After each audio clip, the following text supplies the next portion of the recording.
Hi friends, welcome to my channel. Andhra Pradesh ప్రభుత్వం నుంచి anganwadi helpers కోసం ఒక నోటిఫికేషన్ రిలీజ్ చేశారు.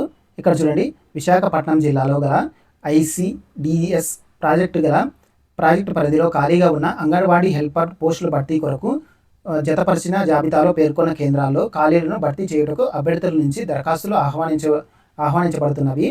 అమల్లో ఉన్న ప్రభుత్వ ఉత్తర్వుల ప్రకారం ఎంపిక ప్రక్రియ నిర్వహించబడుతుంది. ఇక్కడ చూడండి, డివిజన్ పేరు ఇచ్చాడు, భీమిలీపట్నం, విశాఖపట్నం. ఎవరైతే ఉన్నారో వీళ్ళు ఎలిజిబుల్. ఓకే, ప్రాజెక్ట్ పేరు వచ్చేసి భీమిలీపట్నము, పెందుర్తి, విశాఖపట్నం. పోస్టులు కూడా ఇచ్చారు. ఇక్కడేమో 11 పోస్టులు, ఇక్కడేమో 21 పోస్టులు, విశాఖపట్నం 21. టోటల్ వచ్చేసి 53 పోస్టులు అంగన్వాడీ కోసం. ఇక్కడ వచ్చేసి అంగన్వాడీ హెల్పర్ పోస్టులకు అవసరమైన అర్హతలు ఇచ్చారు మనకి. ప్రభుత్వం ఉత్తర్వుల సంఖ్య 21 తేదీ 24/8/2007 మరియు 38 తేదీ 3/11/2008 ప్రకారము పైన తెలుపబడిన పోస్టులకు అవసరమైన అర్హతలు ఇచ్చారు మనకి. ప్రధానంగా స్థానిక స్థిర నివాసం కలిగి వివాహిత స్త్రీ అభ్యర్థి ఉండరా. ఎవరికైతే వివాహం జరిగింటుందో ఇక్కడ నివాసం ఉంటారు కదా, భీమిలీపట్నం, పెందుర్తి, విశాఖపట్నం, వీళ్ళు ఎలిజిబుల్. సెకండ్ పాయింట్ వచ్చేసి అంగన్వాడీ సహకారుల పోస్టులకు ఎవరైతే ఎలిజిబుల్ అవుతారో వాళ్ళు 7వ తరగతి ఖచ్చితంగా ఉత్తీర్ణులై ఉండాలి. 7వ తరగతి ఉత్తీర్ణులైన అభ్యర్థులు అందుబాటులో లేనట్లయితే, ఎవరైతే 7వ తరగతి లేరో పైన ఇచ్చిన ప్లేసెస్లో తదుపరి దిగువ దానికంటే దిగువ ఉంటారు కదా, 6th క్లాస్ 5th క్లాస్లో, దాంట్లో ఎక్కువ ఎవరికైతే వచ్చింటే వాళ్ళని తీసుకుంటారు. ఒకవేళ 7th క్లాస్ ఎవరైనా పాస్ కాకుండా ఉండింటే. తర్వాత మళ్ళీ తేదీ వచ్చేసి 1/7/2025 నాటికి నియామక సంవత్సరం 21. ఈ సంవత్సరానికి కలిగి మీకు 21 సంవత్సరాలు నిండి ఉండాలా, అలాగే 35 సంవత్సరాల లోపు ఉండి ఉండాలా. తర్వాత మళ్ళీ నోటిఫై చేయబడిన SC/ST అంగన్వాడీ కేంద్రములకు SC/ST అభ్యర్థులు మాత్రమే దరఖాస్తు చేసుకోవాలా. ఇక్కడ కింద ఇచ్చాడు మళ్ళీ SC/ST ఏవైతే ఉంటాయి కదా అంగన్వాడీ కేంద్రాలు, దానికి SC/ST వాళ్ళు మాత్రమే అప్లై చేసుకోవాలి. మిగతా కేటగిరీ అప్లై చేసుకున్నాయని వాళ్ళు ఎలిజిబుల్ కాదు. మరియు నోటిఫై చేయబడిన SC/ST అంగన్వాడీ కేంద్రాల పోస్టులకు సంబంధించి వాళ్ళకి వచ్చేసి 21 సంవత్సరాల 21 సంవత్సరాల లోపు అందుబాటులో లేనప్పుడు 15 సంవత్సరాల వయసు ఉన్న అభ్యర్థులు దరఖాస్తులు పరిగణలోకి తీసుకోబడను. ఎవరైనా SC/ST వాళ్ళు 21 లోపు అప్లై చేసుకోకుంటే, అంటే 21 సంవత్సరాల లోపు ఎవరు అప్లై చేసుకుంటే మిగతా 15 సంవత్సరాల లోపు అప్లై చేసుకుంటారు, వాళ్ళు ఎలిజిబుల్ అవుతారు. ఒకవేళ 21 సంవత్సరాల లోపు చాలా మంది అప్లై చేసుకున్నారంటే 15 సంవత్సరాల లోపు ఉన్న వాళ్ళు ఎలిజిబుల్ కాదు. తర్వాత వచ్చేసి ప్రభుత్వం ఉత్తర్వుల సంఖ్య, ఇక్కడ వచ్చేసి మళ్ళీ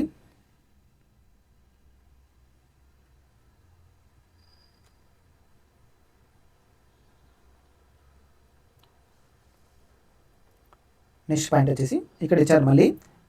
ఇక్కడ మనకి పారామీటర్స్ ఇచ్చాడు, ఎలా అనేది మార్కులు ఎలా డివైడ్ చేస్తారనేది.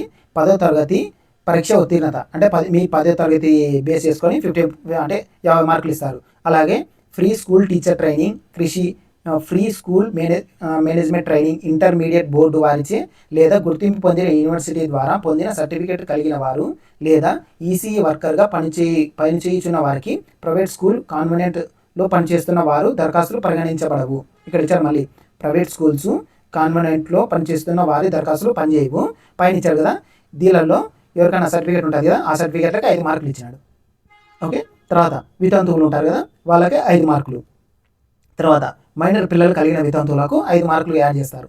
తర్వాత పూర్తి అనాథ లేదా కృషి మరియు హోమ్ లేదా ప్రభుత్వ సంస్థల నందు నివసించి మంచి నడవడిక మరియు సత్ప్రవర్తన సర్టిఫికేట్ కలిగిన వారికి 10 మార్కులు ఇస్తారు. తర్వాత మళ్ళీ అర్హత కలిగిన వికలాంగులకు మళ్ళీ 5 మార్కులు ఇస్తారు. తర్వాత మౌఖిక ఇంటర్వ్యూ ద్వారా క్వాలిఫై అయిన వాళ్ళకి అది ఇంటర్వ్యూలో మళ్ళీ 20 మార్క్స్ ఇస్తాడు. టోటల్ వచ్చేసి 100 మార్కులకు తీసుకుంటారు. ఓకే, ఇది పారామీటర్స్, దీనిని బట్టి మార్క్స్ డివైడ్ చేస్తారు. తర్వాత వచ్చేసి అంగన్వాడీ హెల్పర్ నియామకము పూర్తిగా తాత్కాలికం మరియు పోస్టులను నియామకము అభ్యర్థులకు ప్రభుత్వ నిబంధనల ప్రకారం గౌరవ వేతనము వచ్చేసి శాలరీ వచ్చేసి 7,000 మాత్రమే ఉంటుంది. ఓకే, తర్వాత వచ్చేసి మళ్ళీ అర్హత పొందిన అభ్యర్థులు జిల్లా స్థాయి ఎంపిక కమిటీ నిర్వహించి మౌఖిక పరీక్ష తేదీ మరియు స్థలము తర్వాత తెలియజేయబడును. మీకు ఎగ్జామ్ పెడతారు కదా, అది మళ్ళీ మీకు నోటీసు రిలీజ్ చేస్తారు. అర్హత కలిగిన అభ్యర్థులు నిర్ణయించే తేదీలో హాజరు కావాల్సిందిగా తెలియజేయడం అనేది అంగన్వాడీ ఆయా పోస్టులు ఖాళీ ఉన్న అంగన్వాడీ కేంద్రములు మరియు వాటిని కేటాయించి రోస్టర్ వివరణలు సంబంధిత IDS ప్రాజెక్టు కార్యాలయంలో లభించును పోస్టుల యొక్క వివరాలు. తర్వాత మళ్ళీ దరఖాస్తు చేయగోరు అభ్యర్థులు తమ పూర్తి బయోడేటాతో పైన తెలుపబడిన విధములుగా వారి అర్హతలకు సంబంధించి అన్ని ధృవీకరణ పత్రములను ఏదైనా గెజిటెడ్ అధికారిచే సంతకం చేయించి వాటిని సంబంధిత శిశు అభివృద్ధి పథక అధికారి కార్యాలయము ఎందు సమర్పించి తగు రసీదు పొందగలరు. ఓకే, కింద ఒక ఫామ్ ఉంటుంది. ఆ ఫామ్ ఫిల్ చేసి మీ గెజిటెడ్ ఆఫీసర్తో ఫిల్ చేసి ఇక్కడ ఇచ్చారు కదా శిశు అభివృద్ధి పథక అధికారి కార్యాలయం, ఇక్కడికి మీరు సెండ్ చేయాల్సి ఉంటుంది. మీరు సెండ్ అయినా చేయొచ్చు, లేకపోతే డైరెక్ట్గా వెళ్ళైనా ఇవ్వచ్చు. ఓకే, ఈ అడ్రస్ కూడా ఇచ్చారు మనకి కింద. ఈ ప్రకటనను ఎటువంటి కారణములు లేకనే రద్దు పరచుటకు కానీ మరియు వాయిదా వేయుచుటకు కానీ లేక మార్పులు చేర్పులు చేయుటకు కానీ జిల్లా కలెక్టర్ అండ్ చైర్మన్, అంగన్వాడీ కార్యకర్త మరియు హెల్పర్ సెలక్షన్ కమిటీ విశాఖపట్నం జిల్లా వారికి సర్వ హక్కులు కలవు. ఒకవేళ ఈ నోటిఫికేషన్ని ఎక్స్టెండ్ చేయాలన్నా, లేకపోతే మళ్ళీ ఈ నోటిఫికేషన్ క్యాన్సిల్ చేయాలన్నా, ఏదైనా మార్పులు చేయాలన్నా అని వీళ్ళకి ఎలిజిబుల్ ఉంటుంది. అంటే వీళ్ళు ఏదైనా చేయొచ్చు, జిల్లా కలెక్టర్, చైర్మన్ తర్వాత. ఓకే, ఈ నోటిఫికేషన్ మరియు దరఖాస్తు ఫారంను ఇక్కడ ఈ వెబ్సైట్ నుంచి https://visakhapatnam.ap.gov.in నుంచి డౌన్లోడ్ చేసుకోగలరు. లేకపోతే ఈ నోటిఫికేషన్ ఉంది, మీకు అప్లికేషన్ ఫామ్ కూడా ఉంటుంది. ఓకే, ఈ నోటిఫికేషన్ ఎలా తీసుకోవాలంటే మన వెబ్సైట్ ఉంది ఎగ్జామ్, ఇక్కడ చూడండి exam.examguru.org.in, ఈ వెబ్సైట్లో ఈ నోటిఫికేషన్ వివరాలన్నీ పెట్టాము. ఎవరైనా కావాలనుకున్న వాళ్ళు వెళ్ళి తీసుకోవచ్చు. కావున పైన ఉదాహరించిన అర్హతలు మరియు ప్రాధాన్యతలు కలిగిన స్త్రీ అభ్యర్థినిలు వారి పూర్తి వివరములచే నివాసము, కుల, విద్యార్హత మరియు వివాహ మొదలగు ధృవీకరణముల పత్రముల నకలు గెజిటెడ్ అధికారిచే అటెస్టేషన్ చేయించిన తమ దరఖాస్తులను సంబంధిత శిశు అభివృద్ధి పథకము అధికారి కార్యాలయం నాకు నేరుగా కానీ పోస్ట్ ద్వారాగా కానీ ఈ డేట్లో ఇచ్చారు కదా, అక్టోబర్ 3, 2025, అలాగే అక్టోబర్ 14 సాయంత్రం 5 గంటల్లోగా అందజేయాలి. లేకపోతే ఎవరైతే డైరెక్ట్గా కానీ పోస్ట్ ద్వారా కానీ ఈ డేట్ లోపు వాళ్ళకి చేరుకోకుంటే ఇక్కడ గడువు తర్వాత వచ్చిన దరఖాస్తులు తిరస్కరించబడును. ఓకే, ఈ డే తర్వాత వచ్చిన దరఖాస్తులని వాళ్ళు రిజెక్ట్ చేస్తారు.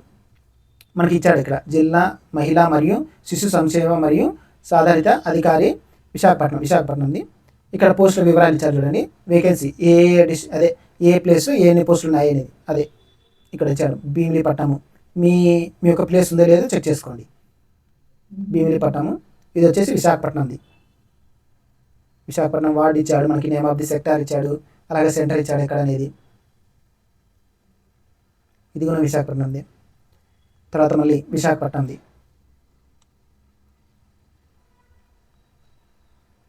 ఇది విశాఖపట్నం, ఇది పెందుర్తి, ఇది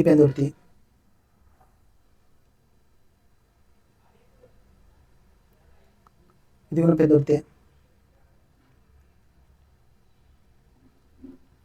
ఇక్కడ ఇచ్చారు చూడండి, అంగన్వాడీ ఆయా పోస్టు కొరకు దరఖాస్తు.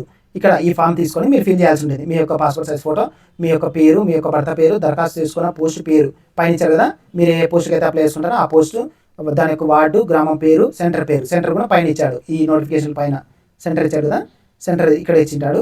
ఆ సెంటర్ ఎగ్జాక్ట్గా ఇక్కడ రాయండి. ఇక్కడ రాసిన తర్వాత మీ యొక్క క్యాస్ట్, తర్వాత కేటగిరీ, తర్వాత సబ్ క్యాస్ట్ రాయాలి.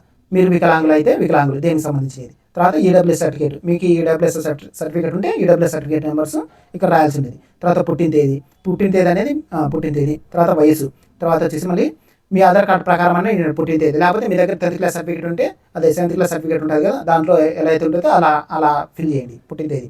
తర్వాత వయసు ఇక్కడ ఇచ్చాడు 1/7/2025, జనవరి 1 అదే సెప్టెంబర్ 1, 2025, జూలై 1, 2025 నాటికి 21 సంవత్సరాలు పూర్తయి ఉండాలి.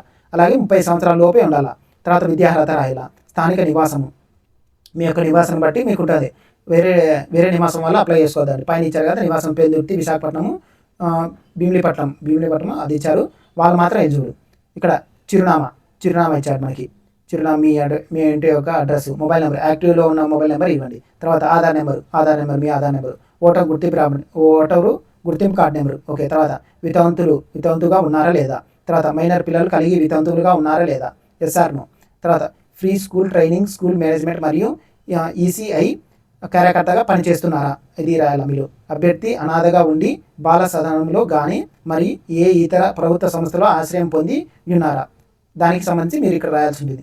పైన తెలిపిన వివరాలన్నీ వాస్తవాలన్నీ ధృవీకరించిన సంబంధిత జిరాక్స్లు, చిత్రాలను జతపరచండి. మీకు ఇక్కడ ఇచ్చారు కదా ఆధార్ కార్డ్ జిరాక్స్, ఇవన్నీ ఇక్కడ ఇచ్చారు కదా, ఏవైతే డాక్యుమెంట్స్ ఉంటాయో అవన్నీ మీరు అటాచ్ చేయాల్సి ఉంటుంది. అటాచ్ చేసి సంబంధిత మీకు గెజిటెడ్ ఆఫీసర్ ఉంటారు కదా, వాళ్ళతో సంతకం పెట్టేయాలి. ఇక్కడ మీ సంతకం పెట్టేసి ప్రదేశం పెట్టేసి ఈ అప్లికేషన్ ఫాము, అలాగే మీకు ఉంటాయి జిరాక్స్లు, ఆధార్ కార్డు, మీవి క్యాస్ట్ సర్టిఫికేట్లు, ఇవన్నీ ఇక్కడ సర్టిఫికేట్ ఇచ్చారు కదా, ఇక్కడ స్కూల్ మేనేజ్మెంట్కి ఈ సర్టిఫికేట్లు, ఇవన్నీ మీరు అటాచ్ చేయాలి. ఎవరితో? గెజిటెడ్ ఆఫీసర్తో, మీ దగ్గర ఉంటారు కదా గెజిటెడ్ ఆఫీసర్, వాళ్ళతో సంతకం పెట్టించి అక్కడ శిశు సంక్షేమ వాళ్ళు ఇచ్చారు కదా అడ్రస్, ఈ అడ్రస్కి మీరు పంపించాల్సి ఉంటుంది. పైన ఇచ్చారు మనకి శిశు సంక్షేమ అని, మీరు ఆన్లైన్లో కొట్టాయని వాళ్ళ అడ్రస్ వస్తుంది. ఆ అడ్రస్కి మీకు దగ్గరలో ఉన్న శిశు సంక్షేమ అదే చైల్డ్ వెల్ఫేర్ ఆఫీసర్కి మీరు డైరెక్ట్గా కానీ లేకపోతే పోస్ట్ ద్వారా కానీ ఇవ్వాల్సి ఉంటుంది. తర్వాత మళ్ళీ ఇక్కడ ఒక ఫామ్ ఇచ్చాడు. ఈ ఫామ్ మీద మీరు పెట్టేయాల్సి ఉంటుంది signature of the receiver with official seal. ఇక్కడ మళ్ళీ ఇది ఫిల్ చేసి మీరు వాళ్ళ దగ్గరికి పోతే వాళ్ళే ఫిల్ చేసి ఇస్తారు మీకు ఇది. ఈ నోటిఫికేషన్ వివరాలన్నీ చెక్అవుట్ అవర్ వెబ్సైట్ exam.guru.org.in. ఈ వెబ్సైట్లో మీకు ఈ నోటిఫికేషన్ వివరాలన్నీ పొందుపరచడం జరిగింది. ఈ నోటిఫికేషన్ మీరు ఎలిజిబుల్ అయితే మీరు అప్లై చేయండి. ఒకవేళ మీరు ఎలిజిబుల్ కాకుంటే మీ దగ్గరలో ఉన్న ఎవరైనా ఎలిజిబుల్ క్యాండిడేట్స్ ఉంటారు కదా, వాళ్ళకి ఈ వీడియో షేర్ చేయగలరు. ఈ వీడియోస్ మీకు నచ్చినట్టయితే నా ఛానల్ లైక్ చేయండి, షేర్ చేయండి, సబ్స్క్రైబ్ చేయండి. Thank you.